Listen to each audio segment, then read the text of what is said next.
어제부터 우리는 예레미야서를 묵상하게 되었습니다. 25장까지 먼저 묵상할 것 같은데 그래도 매우 긴 여정이 될 것 같습니다. 오늘은 예레미야서 1장 11절에서 19절 말씀으로 명령한 바를 다 말하라 제목으로 말씀 묵상하겠습니다. 첫째 단락 예레미야가 본 두 가지 환상에 대해서 봅니다. 여호와의 말씀이 또 내게 임하니라 이르시되 예레미야야 내가 무엇을 보느냐 하시매 내가 대답하되 내가 살구나무 가지를 보나이다. 여호와께서 내게 이르시되 내가 잘 보았도다. 이는 내가 내 말을 지켜 그대로 이루려 함이라 하시니라. 여호와의 말씀이 다시 내게 임하니라 이르시되 내가 무엇을 보느냐 대답하되 끓는 가마를 보나이다. 그 윗면이 북에서부터 기울어졌나이다 하니 여호와께서 내게 이르시되 재앙이 북방에서 일어나 이 땅의 모든 주민들에게 부어지리라. 내가 북방 왕국들의 모든 족속들을 부를 것인즉 그들이 와서 예루살렘 성문 어귀에 각기 자리를 정하고 그 사방 모든 성벽과 유다 모든 성읍들을 치리라. 여호와의 말이니라. 무리가 나를 버리고 다른 신들에게 분향하며 자기 손으로 만든 것들에 절하였은즉 내가 나의 심판을 그들에게 선고하여 그들의 모든 죄악을 징계하리라. 예레미야는 아비아달의 후손으로 추정되며 제사장 힐기야의 아들이고 베냐민 지파 내에 있는 아나도 태생으로 그의 이름은 여호와께서 던지시다 또는 여호와께서 세우신다라는 뜻입니다. 그의 이름에서 하나님께서 심판이 목적이 아니라 바로 세우시기 위하여 심판하시는 하나님의 뜻을 보여줍니다. 예레미야는 기원전 646년경 태어나 BC 586년 유다의 멸망 이후 오래지 않아 애굽에서 사망한 것으로 보입니다. 그의 나이 20세 때인 요시야 왕 13년에 선지자로 소명을 받아 40년 이상을 독신으로 지내며 예언 사역을 하였습니다.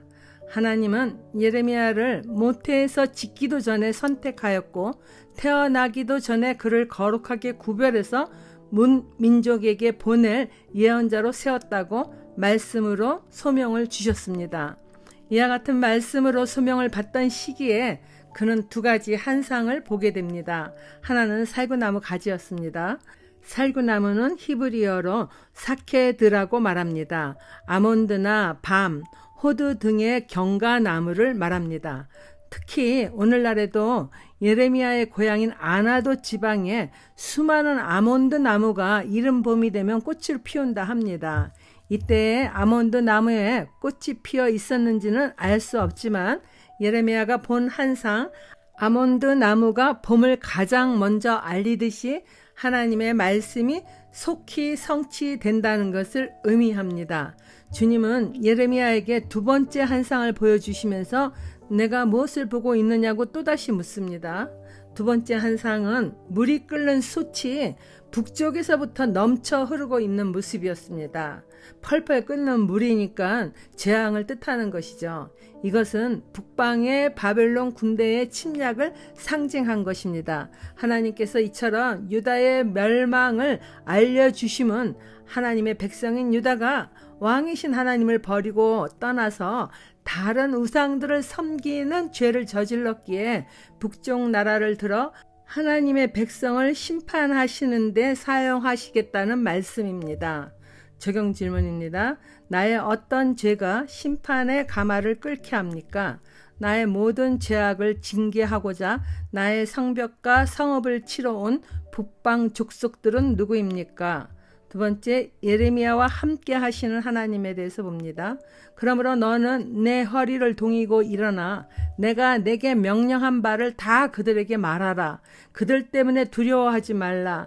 내가 그들 앞에서 두려움을 당하지 않게 하리라.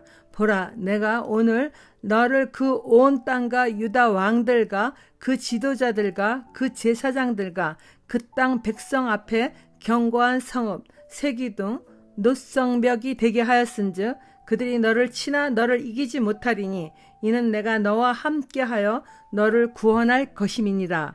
여호와의 말이니라. 주께서 예레미야에게 허리에 띠를 띠고 준비하여 일어나라 하십니다. 허리를 동이고 띠를 띠는 것은 활동하기에 불편하지 않게 하라는 말씀이죠.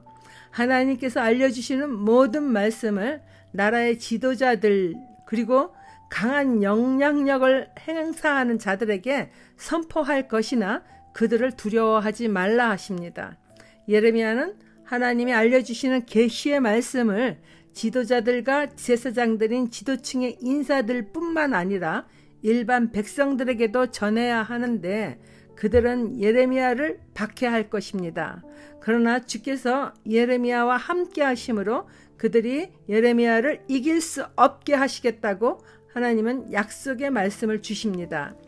예레미야처럼 복음을 전하는 사명을 받은 자들이나 가까운 가정이나 이웃에게 전도하고자 할 때 때로는 감당하기 어려운 일을 만나기도 하며 시험을 당하기도 합니다.